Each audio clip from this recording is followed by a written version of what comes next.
दिलजीत दोसांझ को फिल्म सरदार जी 3 में Pakistani actor Haniyeh Aamir के साथ काम करने पर ट्रोल किया गया। एज़रा मिलर, जो कई विवादों के बाद लाइमलाइट से दूर थे, अब लिन रामसे के साथ एक फिल्म पर काम कर रहे हैं और हॉलीवुड में वापसी की योजना बना रहे हैं। इजरायली हमलों में ईरान में कम से कम 950 लोग मारे गए और 350 घायल हुए, मानवाधिकार समूह ने कहा। गॉडरेज प्रॉपर्टीज ने बेंगलुरु में नए प्रोजेक्ट के तहत एक साथ 650 से ज्यादा फ्लैट्स RS 2000 करोड़ में बेचे। NHRC ने ओडिशा के गंजाम जिले के गोपालपुर समुद्र तट पर कॉलेज छात्रा के गैंगरेप मामले पर स्वतः संज्ञान लेते हुए राज्य के मुख्य सचिव और DGP से रिपोर्ट मांगी। बियोंसे ने पेरिस में अपने काउबॉय कार्टर टूर के लिए मनीष मल्होत्रा का 10,000 स्वारोवस्की क्रिस्टल से सजा ब्लैक बॉडी सूट पहना। US एम्बेसी ने इंडियन स्टूडेंट वीजा एप्लीकेंट्स से सोशल मीडिया अकाउंट्स पब्लिक करने को कहा, इसे फ्रॉड डिटेक्ट और नेशनल सिक्योरिटी के लिए जरूरी बताया। सरकार FTAs पर व्यापक चर्चा कर घरेलू उद्योग के हितों का ध्यान रख रही है, पीयूष गोयल।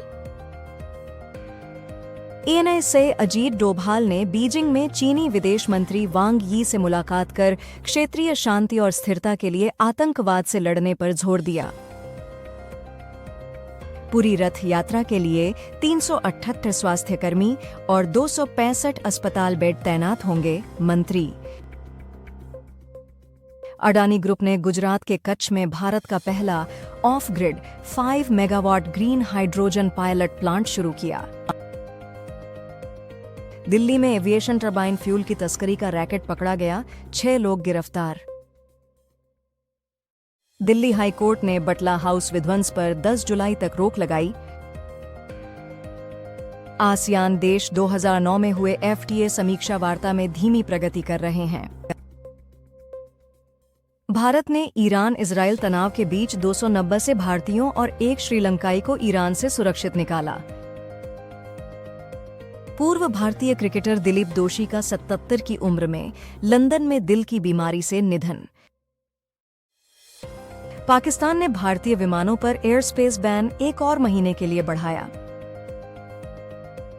यूके ने विज्ञान और तकनीकी प्रतिभा को आकर्षित करने के लिए 44 मिलियन ग्लोबल टैलेंट फंड और नई global talent task force launch की। कतर ने ईरान द्वारा अमेरिकी बेस पर हमले के बाद सुरक्षा कारणों से अस्थायी रूप से अपना हवाई क्षेत्र बंद किया।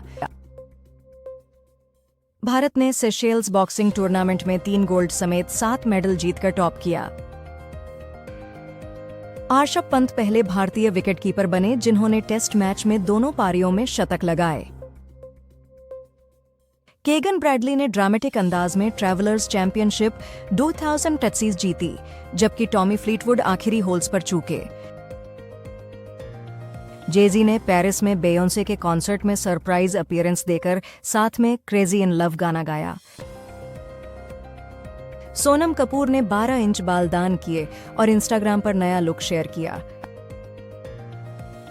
आंध्र प्रदेश के कुर्नूल में शादी के 1 महीने बाद 32 वर्षीय तेजेश्वर की मौत, परिवार ने पत्नी के अफेयर का शक जताया।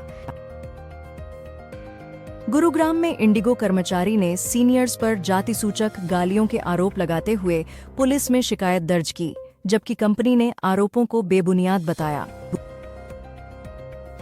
Air India express flight Delhi से जम्मू श्रीनगर जाते वक्त बिना लैंड किए वापस दिल्ली लौट आई।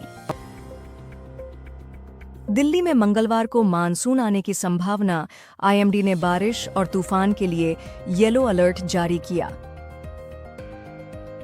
लंदन से मुंबई जा रही एयर इंडिया फ्लाइट में 5 यात्री और 2 क्रू मेंबर्स बीमार हुए, जिनमें से 4 को इलाज के लिए ले जाया गया। 10 खिलाड़ियों वाले रियल मैड्रिड ने पखुचा को 3-1 से हराकर क्लब वर्ल्ड कप में पहली जीत दर्ज की। The walking dead, Daryl Dixon का सीजन 3 जल्द ही रिलीज होने वाला है। अमेजन ने इंडिया में डायग्नोस्टिक्स सर्विस लॉन्च की, जहां 800 प्लस टेस्ट घर बैठे बुक कर सकते हैं और रिपोर्ट 6 घंटे में मिलती है। बॉलीवुड क्लासिक शोले का रिस्टोर्ड वर्जन 27 जून को इटली के इल सिनेमा रिट्रोवाटो फेस्टिवल में वर्ल्ड प्रीमियर होगा। भारत 2030 तक G7 देशों से तेज जीडीपी ग्रोथ करेगा। रिपोर्ट के अनुसार भारत की मजबूत आर्थिक नींव और नीतिगत निवेश इसे आगे बढ़ा रहे हैं। ग्लोबल वार्मिंग से बदलते बादलों के पैटर्न धरती को और गर्म बना रहे हैं। वरुण धवन ने बॉर्डर 2 की शूटिंग के दौरान यंग कैडेट्स के साथ नकल पुशअप चैलेंज किया। आइडाफोर्ज ने इंडियन आर्मी से RS-137 करोड़ का हाइब्रिड मिनी ड्रोन सिस्टम का ऑर्डर हासिल किया। पुतिन ने ईरानी न्यूक्लियर साइट्स पर अमेरिकी हमले को अनावश्यक आक्रमण बताया और ईरान को समर्थन दिया। एशिया ग्लोबल एवरेज से दुगुनी तेजी से गर्म हो रहा है। रिपोर्ट।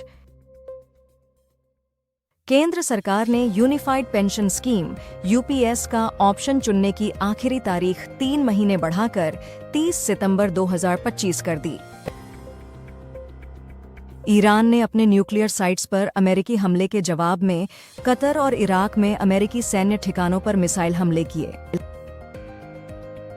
ट्रंप बोले, ईरान ने खतर स्थित अमेरिकी बेस पर मिसाइल हमले से पहले चेतावनी दी।